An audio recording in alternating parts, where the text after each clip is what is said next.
when do you decide you are done and just release? I guess there are still bugs to fix. Let's just say you don't have a deadline. Yeah. I recently watched, the Double Fine Psycho Odyssey documentary about how they make Psychonauts 2, and there is someone saying in there that a game is never done. You just have to at some point say that it's done, because you could always, there's always something that maybe like, oh, this could be slightly nicer. You can go forever. You can take the tiniest game and sit there forever and like fix things. I think you first have to decide like how big is the game gonna be. So you have to sort of decide on a scope of the game. And in the beginning, your game usually has a small scope, and then it grows a bit. Like you get a so-called scope creeping, because you add things, because like, oh, my game's not fun, so I'm gonna add this. What usually tends to happen after a while is that you realize that you realize, after looking at things from many different angles, you realize that all these things I added through scope creeping, or some of them, are actually not good ideas for this game in particular, and then you kind of cut them out. And slowly but surely, I think that you will start to just feel that these things I have now make a nice game, and at some point your game will start feeling fun to yourself, and then you realize that, oh, if I just put in these sound effects and make sure that these animations that are currently missing exist, then it actually maybe someone would like to play this.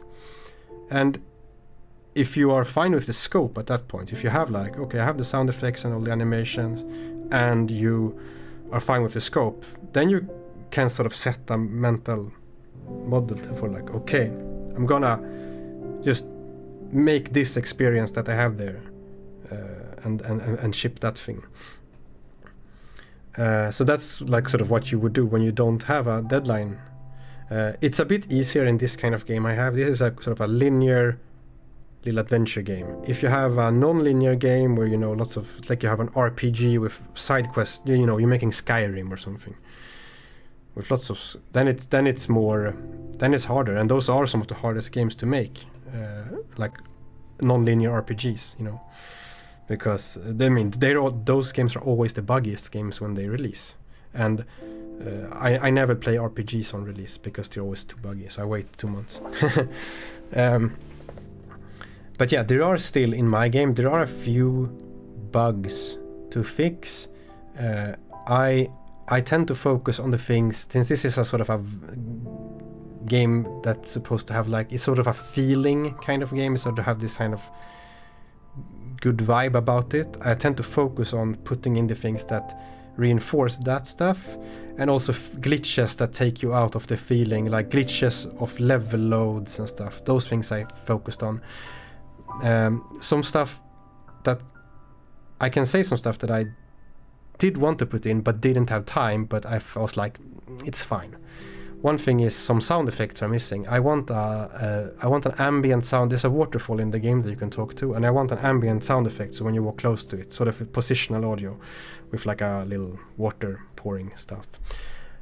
I have recorded sort of the sound for that, and also I want to have sounds for when they're talking, so with the sound effect when the letters appear when they're talking is different, because it's supposed to be like watery.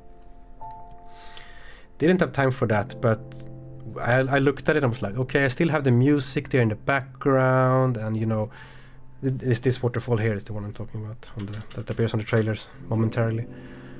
But I just decided that, okay, I have the ship by 28th of January, so that one is not going in, but I have my Steam release coming up, and if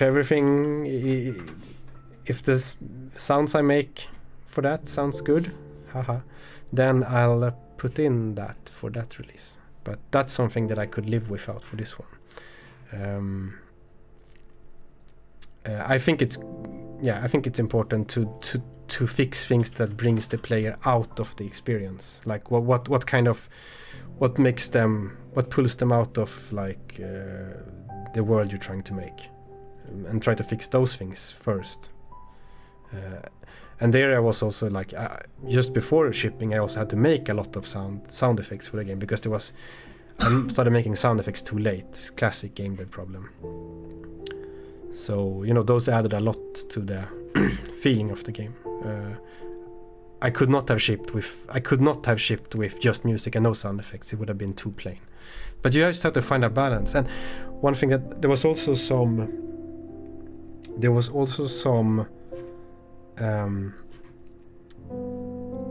features in the game that I had like a separate button for inspecting the thing you have currently highlighted in your inventory, so you could inspect that, and that had to have a separate button.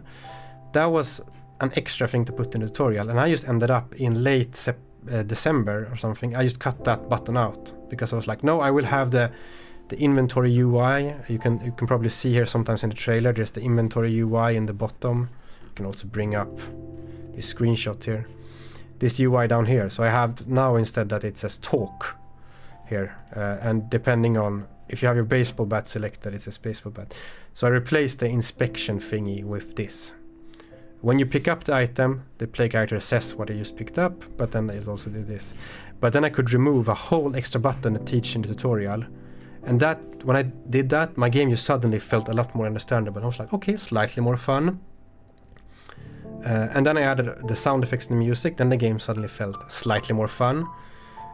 And what was the third thing I did? Yeah, and then there's some secrets in the game that I don't show in any promotional, but you will notice if you play the game.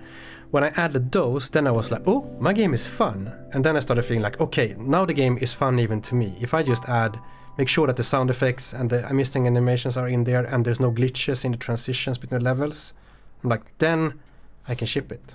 So that's an extremely long answer to all that, but it's just, you know, it's a gut feeling kind of thing. But your game has to feel fun even to yourself, even though you're blind from looking at it too much. Like in November, I was almost like, maybe I should do some other project, because this project is,